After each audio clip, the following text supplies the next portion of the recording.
I'm Sarah Murdoch of Adventures with Sarah, and I'm here today with my son Lucca, who is a really avid historian. He loves to study all about the history of Europe and try to explain connections. So in this new little video series, we're going to have Lucca explain to you why. So the question today, Lucca, is why was Venice so dominant for trade, and how did their arsenal play into it? So you want to take me and show me? Of course. All right, Andiamo. Hello. So today we're going to try something a little bit different. That being, we're going to go over a little bit of history. And I love history, and especially when it relates to sort of nations, the rise and fall of things and stuff. And I think there might be no better, there may be no better example of an institution that backs a state more than the Arsenale. Now, the Arsenale is what it sounds like, an arsenal. Now, what does arsenal mean? It comes from the Arabic word arsenal, which is roughly translates to factory sort of thing. And the thing about the Arsenale is that you have to understand that around Europe, they had a certain method of producing things, and that would be the guild system.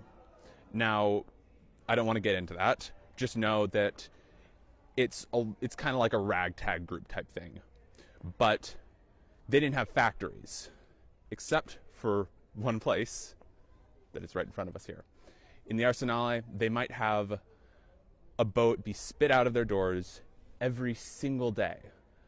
In other places in Europe, it might take 3 months to construct a single boat, with teams working every single day. The Arsenale employed 13,000 people. Imagine in those walls, 13,000 people working day in, day out to produce boats for Venice. And it's not just for the Venetian Navy, but also for the Venetian merchant marine and companies that are associated with shipping in Venice. And the reason I say there may be no better example of an institution backing a state is because without the constant flow of ships, and I do mean constant, then Venice could not secure her maritime possessions, such as those in Greece and those in Turkey, and Venice could not maintain her supply routes. Venice could not be the power that it was.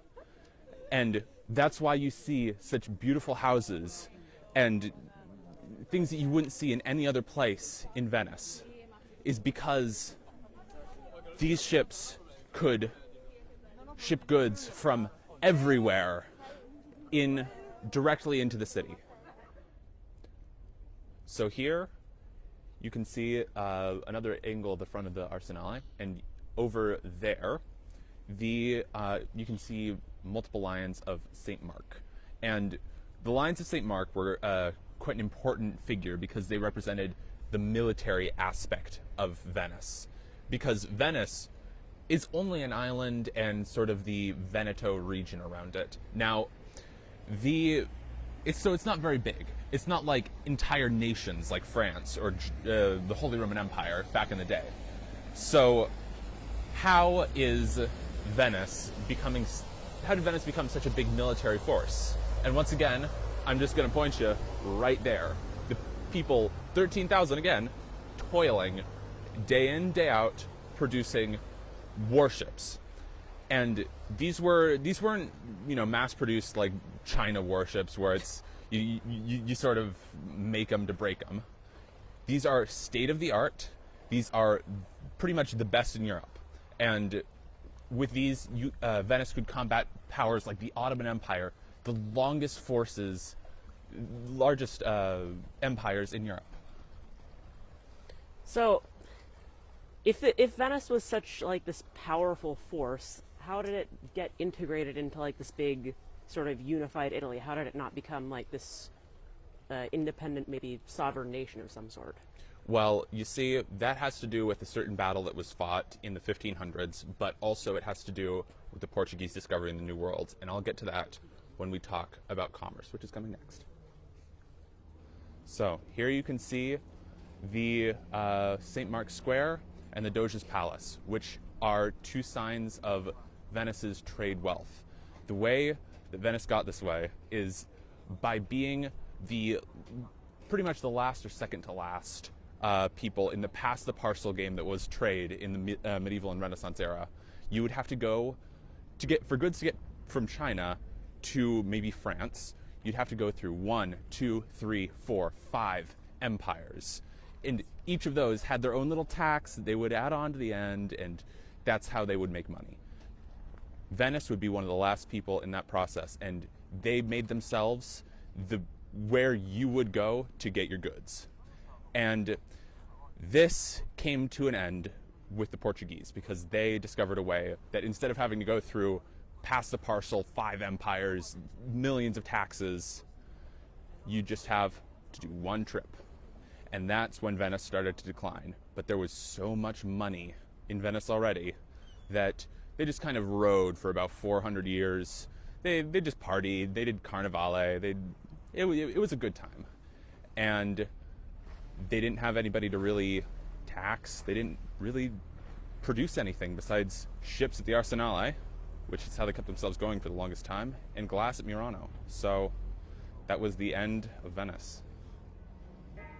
So here we are at last, with Venice rendered obsolete through trade routes and such things such as that. The Arsenale didn't have a purpose anymore. All the new ships were Portuguese or used to go around the Horn of Africa to deliver the goods. And now it didn't have as much of a purpose anymore.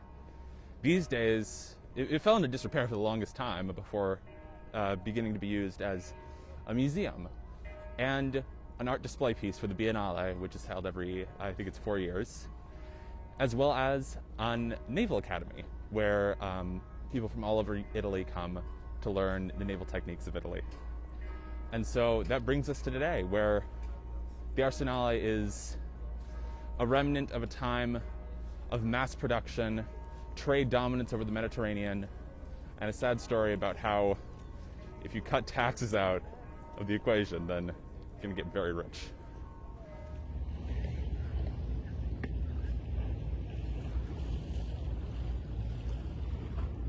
So in this lagoon, Venice dominated trade throughout, more or less the 1100s, all the way up to the fall of Constantinople in the 1400s and the discovery of the Cape of Good Hope. End of the 1500s, as Lucca said, Venice starts to decline, and it's not until the 1800s when it's really kind of at its end and it joins the country of Italy. So this is one of the really important aspects to understand about this city, that it's a lot more than masks and carnivale and seafood. This was the Las Vegas of the Middle Ages. It was the place you could buy anything. So in our later videos, we're going to talk a little bit about Marco Polo and some other interesting aspects about Venice. Thanks for joining us. Please be sure to subscribe and like this video. Another adventure with Sarah and Sons coming up later.